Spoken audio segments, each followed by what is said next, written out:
3 দিন 2 রাত এসি ঘরে থাকা, 3 বেলা একেবারে কবজি ডুবিয়ে খাওয়া, আর ওই পুরুলিয়ার জঙ্গল, পাহাড়, ড্যাম থেকে শুরু করে আদিবাসী গ্রামের সংস্কৃতি মানে সবকিছু ঘুরে দেখা। হ্যাঁ, একটা কমপ্লিট প্যাকেজ আর কি। একদম। তো এই পুরো প্যাকেজটার কথা শুনলে মাথায় সাধারণত কত টাকার একটা হিসাব ঘোরে বলুন তো? সাধারণত তো 15 থেকে 20,000 টাকার একটা বাজেট ধরা হয় এগুলোর জন্য। ঠিক।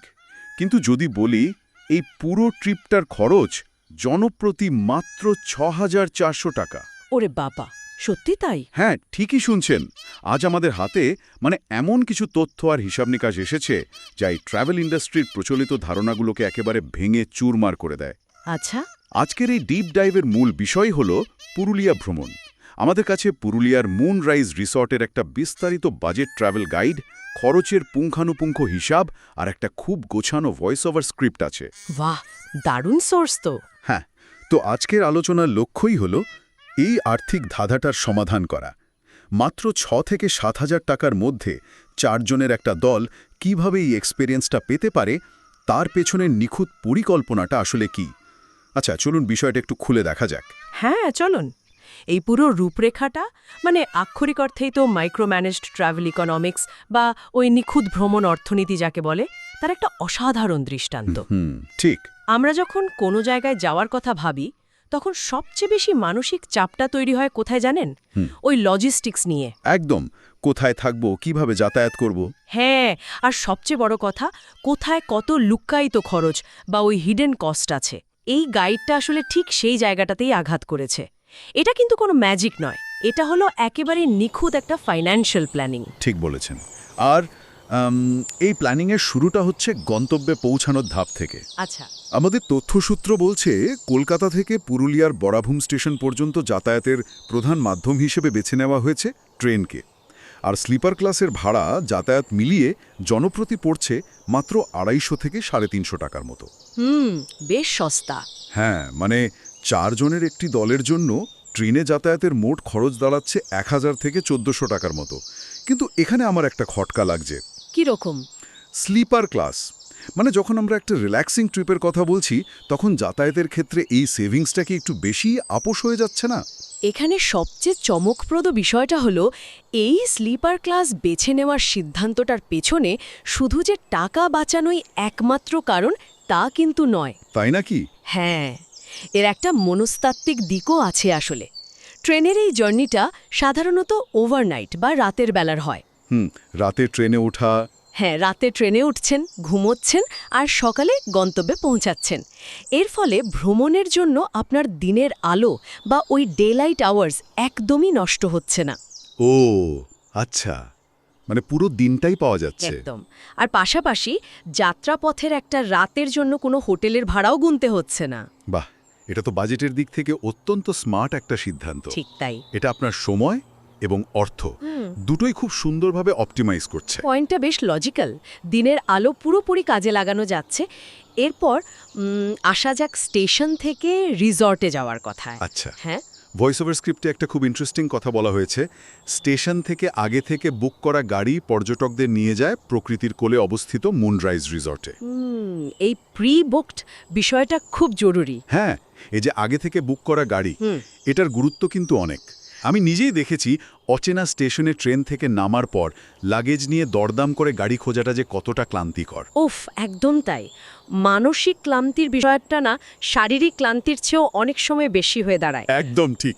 স্টেশনে নেমেই লোকাল ট্রান্সপোর্টের মনোপলি বা একচেটিয়া ব্যবসার মুখে পড়াটা যে কোনো বাজেট ট্রিপের সবচেয়ে বড় ফাঁদ। এই গাইডটা সেই ফাঁদটাকে আগেই বাইপাস করে দিয়েছে। আপনি ট্রেন থেকে নামছেন আর একটা নির্দিষ্ট গাড়ি আপনার জন্য অপেক্ষা করছে। এই ব্যাপারটা ট্রিপের শুরুতেই একটা পজিটিভ সাইকোলজিক্যাল টোন সেট করে দেয়। আর সেই গাড়িতে চেপেই সোজা মুনরাইজ রিসর্টে। এবার আসি থাকার খরচের কথায়। আচ্ছা, দেখা যাক। এই পিডিএফ গাইড অনুযায়ী 4 জনের এসি বা শীতাতপ নিয়ন্ত্রিত প্যাকেজে জনপ্রতি প্রতিদিন খরচ 1300 টাকা। 1300 টাকা। সবচেয়ে বড় কথা, এর মধ্যে থাকা এবং 3 বেলার খাওয়া দুটোই অন্তর্ভুক্ত। অর্থাৎ 4 জনের 3 দিনের মোট খরচ দাঁড়াচ্ছে 15,600 টাকা। বেশ। এই মডেলটা দেখে না আমার এভিয়েশন ইন্ডাস্ট্রির একটা লজিস্টিক মডেলের কথা খুব মনে পড়ছে। Hub and spoke model. Hub and spoke model. কিভাবে এটাকে মেলাচ্ছেন এর সাথে? মানে ধরুন বড় বড় এয়ারলাইন্সগুলো যেমন একটা নির্দিষ্ট সেন্ট্রাল হাব বা মূল বিমানবন্দর ব্যবহার করে, তাই না? হ্যাঁ হ্যাঁ। আর সেখান থেকে চারপাশের ছোট ছোট রুটে ফ্লাইট অপারেট করে। এখানেও মুনরাইজ রিসর্টটা হলো ঠিক সেই সেন্ট্রাল হাব। ও আচ্ছা, বুঝতে পেরেছি। Point to point road trip না করে যেখানে প্রতিদিন নতুন নতুন হোটেলে চেক ইন আর চেক আউট করতে হয়, এখানে পর্যটকরা একটা নির্দিষ্ট বেস ক্যাম্পে থাকছেন। প্রতিদিন সকালে সেখান থেকে চারপাশের স্পটগুলো মানে স্প্রোকে ঘুরে আসছেন, আর রাতে আবার সেই নিশ্চিন্ত আশ্রয়ে ফিরে আসছেন। হ্যাঁ, এতে তো অনেকটা ঝক্কি কমে যায়। একদম। এর ফলে লাগেজ গোছানো বা প্রতিদিন নতুন হোটেল খোঁজার ওই লজিস্টিক্যাল ওভারহেড একেবারে শূন্য হয়ে যায়। অত্যন্ত চমৎকার একটা অ্যানালজি দিয়েছেন। এই হাব অ্যান্ড স্পোক মডেলে থাকার সবচেয়ে বড় সুবিধা হলো সিদ্ধান্ত গ্রহণের ক্লান্তি বা ওই ডিসিশন ফাটিগ থেকে মুক্তি পাওয়া। ঠিক। যখন থাকা এবং খাওয়ার খরচ 15,600 টাকায় একেবারে লক হয়ে যায়, তখন ভ্রমণের বাজেট নিয়ন্ত্রণ করাটা অনেক সহজ হয়।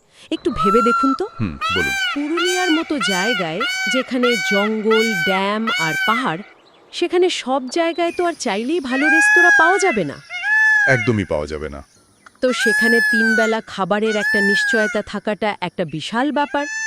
ট্যুরিস্টদের মাথায় এই চিন্তাটা থাকে না যে আজ দুপুরে কোথায় খাবো বা খাবারের বিলটা বাজেটের বাইরে চলে যাবে না তো। হ্যাঁ, এই অনিশ্চয়তাটা খুব ভোগায়। ঠিক, আর্থিক অনিশ্চয়তা দূর হলে তবেই মানুষ প্রকৃতির সৌন্দর্য উপভোগ করায় পুরোপুরি মন দিতে পারে। হ্যাঁ, পেট শান্ত তো মন শান্ত। একদম তাই। কিন্তু সারাদিন তো আর রিসোর্টে বসে থাকলে চলবে না।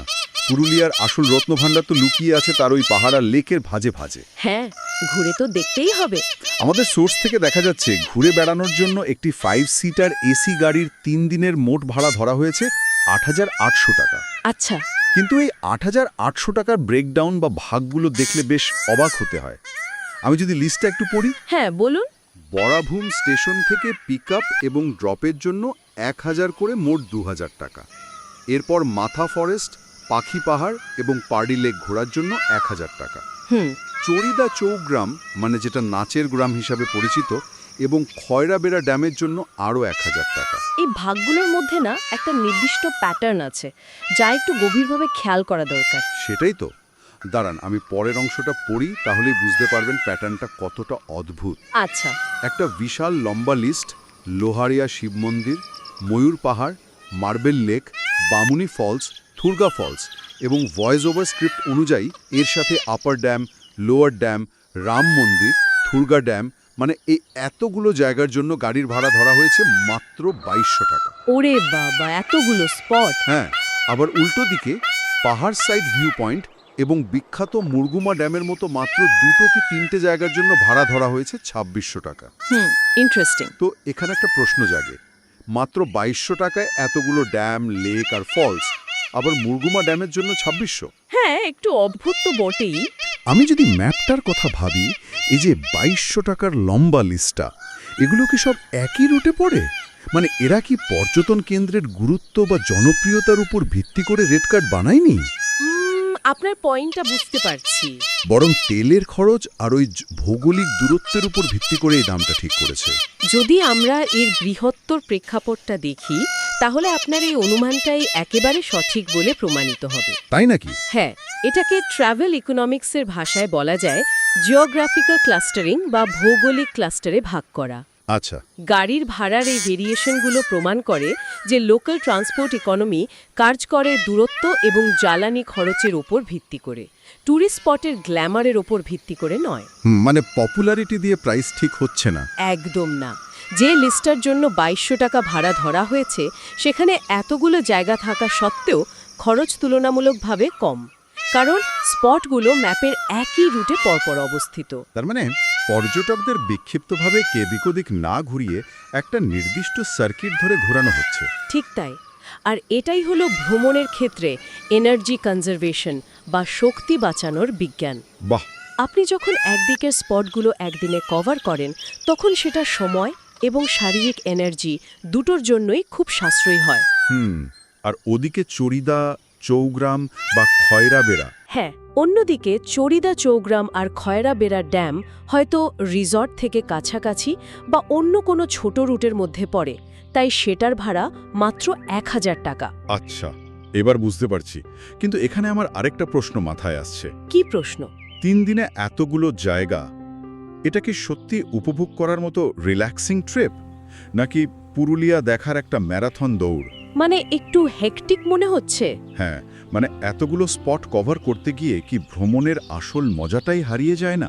এই জায়গাতেই ভৌগোলিক ক্লাস্টারিংয়ের আসল ম্যাজিকটা লুকিয়ে আছে।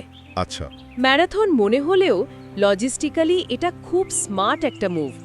আপনি যখন একই রুটে পরপর ঘুরছেন তখন গাড়িতে বসে থাকার সময়টা অনেক কমে যায়। সেটা ঠিক। আর সবচেয়ে বড় কথা হলো এই স্পটগুলোর মধ্যে একটা সেন্সরি কন্ট্রাস্ট বা অনুভূতির বৈপরীত্য আছে। অনুভূতির বৈপরীত্য, মানে বিষয়টা একটু বিস্তারিত বলবেন? অবশ্যই। ধরুন একটা ক্লাস্টারে আপনি দেখছেন মার্বেল লেকের শান্ত স্থির জল আর বামনি ফলসের প্রাকৃতিক গর্জন। প্রকৃতির রূপ। একদম। আবার অন্য একটা রুটে আপনি চলে যাচ্ছেন চড়িদা গ্রামে। সেখানে লাল মাটির পথে হাঁটছেন, ছৌ নাচের মুখোশ তৈরির জ্যান্ত শিল্প দেখছেন, স্থানীয় মানুষের সংস্কৃতির সাথে মিশে যাচ্ছেন। বাহ, দারুণ একটা কন্ট্রাস্ট। হ্যাঁ, এই যে প্রকৃতির শান্ত রূপ থেকে একেবারে স্পন্দিত লোকসংস্কৃতির মধ্যে ঢুকে পড়া, এই বৈচিত্র্যটা ট্রিপটাকে একঘেয়ে হতে দেয় না। একদমই না। ফলে এতগুলো জায়গা ঘুরলেও মানসিক ক্লান্তি আসে না, বরং মস্তিষ্ক প্রতি মুহূর্তে নতুন কিছু গ্রহণ করার জন্য উদ্দীপ্ত থাকে। দারুণ একটা পয়েন্ট বলেছেন। মানে শুধু ফিজিক্যাল রুট নয়, এক্সপিরিয়েন্সের রুটটাও খুব সুন্দরভাবে ব্যালেন্স করা হয়েছে। ঠিক তাই। তো চলুন এবার এই পুরো ফিনান্সিয়াল পজলটার টুকরোগুলো এক জায়গায় করে চূড়ান্ত হিসাবটা একটু কষে ফেলি। হ্যাঁ, চলুন দেখা যাক। আমরা দেখলাম মুনরাইজ রিসোর্টে এসি রুমে থাকা এবং 3 বেলা খাবারের জন্য খরচ 15,600 টাকা। 3 দিনের জন্য 5 সিটার এসি গাড়ির ভাড়া 8,800 টাকা, আর ট্রেনের গড় খরচ 1200 টাকা। হ্যাঁ, যাতায়াত। তো সব মিলিয়ে মোট দাঁড়ালো 25,600 টাকা। যেহেতু দলে 4 জন সদস্য আছেন, তাই এই 25,600 টাকাকে 4 দিয়ে ভাগ করলে মাথাপিছু খরচ দাঁড়াচ্ছে ঠিক 6,400 টাকা। একদম ম্যাজিক ফিগার। হ্যাঁ, তাহলে এই সব কিছুর মানে কি দাঁড়াচ্ছে? এর মানে হলো আমাদের ওই সোর্সে দাবি করা 6 থেকে 7,000 টাকার মধ্যে পাহাড় জঙ্গল ঝর্ণার ট্যুরের কথাটা কোনো মার্কেটিং গিমিক নয়। না, একেবারেই নয়। এটা একেবারে খাতায় কলমে প্রমাণিত একটা নিখুঁত হিসেব। এত কম খরচে 3 দিন এসি রুমে থাকা, খাওয়া আর এতগুলো স্পট কভার করা সত্যিই অভাবনীয়। খুব সুন্দরভাবে প্ল্যান করা। কিন্তু এখানে আমার মাথায় একটা হাইপোথেটিক্যাল সিনারিও আসছে। আচ্ছা। ধরুন এই একই ট্রিপে 4 জনের বদলে মাত্র 2 জন গেল, তখন কি এই 6,400 টাকার ম্যাজিক ফিগারটা কাজ করবে? এখান থেকে একটা খুব জরুরি প্রশ্ন উঠে আসে, আর সেটাই হলো এই পুরো বাজেট ট্রাভেল গাইডের সবচেয়ে বড় সূত্র। কি রকম? এই ম্যাজিক ফিগারটা কাজ করছে তার একমাত্র কারণ হলো টিমের সদস্য সংখ্যা 4। অর্থনীতির ভাষায় একে বলা যেতে পারে economics of scale in micro travel. Economics of scale, এটা কিভাবে এই ছোট ট্রিপের ক্ষেত্রে প্রযোজ্য হচ্ছে? ভ্রমণের অর্থনীতিতে মূলত 2 ধরনের খরচ থাকে: ফিক্সড কস্ট বা নির্দিষ্ট খরচ, আর ভেরিয়েবল কস্ট বা পরিবর্তনশীল খরচ। আচ্ছা। খাবার বা ট্রেনের টিকিট হলো ভেরিয়েবল কস্ট, যা মাথাপিছু হিসাব হয়। কিন্তু গাড়ির 8,800 টাকা বা রিসর্টের রুমের ভাড়া, এগুলো হলো ফিক্সড কস্ট। মানে এগুলো তো বদলাবে না? একদম না।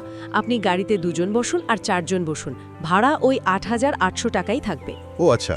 আমাদের যাতায়াত এবং থাকার যে বাহ্যিক পরিকাঠামো, যেমন ধরুন একটা গাড়ির সিট বা একটা স্ট্যান্ডার্ড এসি রুম, এগুলো প্রাকৃতিকভাবেই 4 জনের জন্য অপটিমাইজ করা থাকে। ঠিক।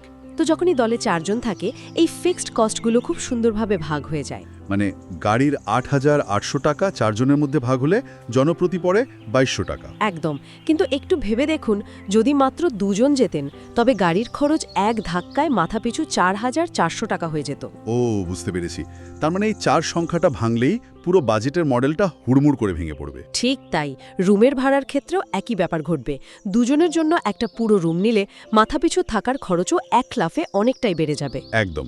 সুতরাং এই 6-7 হাজার টাকার বাজেটের ট্রিপটা সফল করার সবচেয়ে বড় শর্ত হলো এই 4 জনের গ্রুপ সাইজ বা ইউনিটটাকে ধরে রাখা। হ্যাঁ। যারা এই ধরনের ভ্রমণের পরিকল্পনা করেন, তাদের এই গাণিতিক হিসাবগুলো একটা নতুন দৃষ্টিভঙ্গি দিতে পারে। এটা খুব কাজের তথ্য। ভালো অভিজ্ঞতা পাওয়ার জন্য সবসময় যে বস্তা বস্তা টাকা খরচ করতে হয় তা কিন্তু নয়। বরং সিস্টেম কিভাবে কাজ করে সেটা বুঝতে পারলে অনেক কম খরচেই সেরা স্বাচ্ছন্দ্য পাওয়া সম্ভব। একদম ঠিক। এই গাইডটা আসলে আমাদের দেখায় যে ভ্রমণ মানে শুধু গন্তব্যে পৌঁছানো নয়, বরং সেই গন্তব্যে পৌঁছানোর পথটাকে কতটা মসৃণ এবং চিন্তামুক্ত করা যায় সেটাই আসল কথা। ঠিক। তো পুরো আলোচনার নির্যাস টানলে এটাই দাঁড়ায় যে শুধু ইচ্ছে থাকলেই হয় না, তার সাথে চাই নিখুঁত লজিস্টিক্যাল জ্ঞান, যাতায়াতের সুস্পষ্ট হিসাব, ট্রেন থেকে নেমেই প্রি বুকড গাড়ির স্বস্তি, মুনরাইজ রিসর্টের মতো একটি নির্দিষ্ট বেস ক্যাম্প বা হাব নির্বাচন করা, আর ওই ভৌগোলিক ক্লাস্টার ধরে ঘোরার বৈজ্ঞানিক পদ্ধতি। একদম। এবং সবচেয়ে বড় কথা, 4 জনের এই ম্যাজিক ইউনিট তৈরি করা। এই সব কিছুর নিখুঁত সংমিশ্রণেই এত কম খরচে পুরুলিয়ার ড্যাম, লেক আর পাহাড়ের সৌন্দর্য এমন নিশ্চিন্তভাবে উপভোগ করা সম্ভব হচ্ছে। হ্যাঁ, একটা পারফেক্ট ব্লেন্ড। তো একেবারে শেষে এসে একটা বিষয় খুব ভাবার মতো। আমাদের আলোচনা শুরুতেই সেই যে একটা অলিখিত নিয়মের কথা বলেছিলাম, হয় আরাম নয়তো পকেটের টাকা। আমরা দেখলাম নিখুঁত গাণিতিক পরিকল্পনা দিয়ে সেই আপোষটাকে অনায়াসে এড়ানো যায়। একদম। কিন্তু এর ফলে কি অন্য একটা আপোষ তৈরি হচ্ছে না? কি রকম? যখন ভ্রমণের প্রতিটি টাকা, গাড়ির প্রতিটি রুট, এমনকি খাওয়ার মেনু থেকে শুরু করে প্রতিটি মিনিট আগে থেকে এমন নিখুঁতভাবে ছকে ফেলা হয়, তখন কি ভ্রমণের সেই অজানা পথের রোমাঞ্চ বা স্বতঃস্ফূর্ততা হারিয়ে যায়? এটা একটা গভীর প্রশ্ন। পথ ভুল করে কোনো অচেনা গ্রামে গিয়ে পড়ার যে থ্রিল, সেটা কি এই স্প্রেডশিটের হিসাবে ঢাকা পড়ে যায়? নাকি এই পূর্ব পরিকল্পনাই আসলে যাবতীয় লজিস্টিক্যাল দুশ্চিন্তা দূরে সরিয়ে খোলা মনে প্রকৃতির এই বন্য সৌন্দর্যকে উপভোগ করার আসল চাবিকাঠি? সত্যি, এটা ভাবার মতো একটা বিষয়। ভাবতে থাকুন। আজকে আমাদের এই বিশেষ তথ্য বিশ্লেষণ বা ডিপ ডাইভে সাথে থাকার জন্য অনেক ধন্যবাদ। আবারও কথা হবে নতুন কোনো আকর্ষণীয় বিষয় নিয়ে।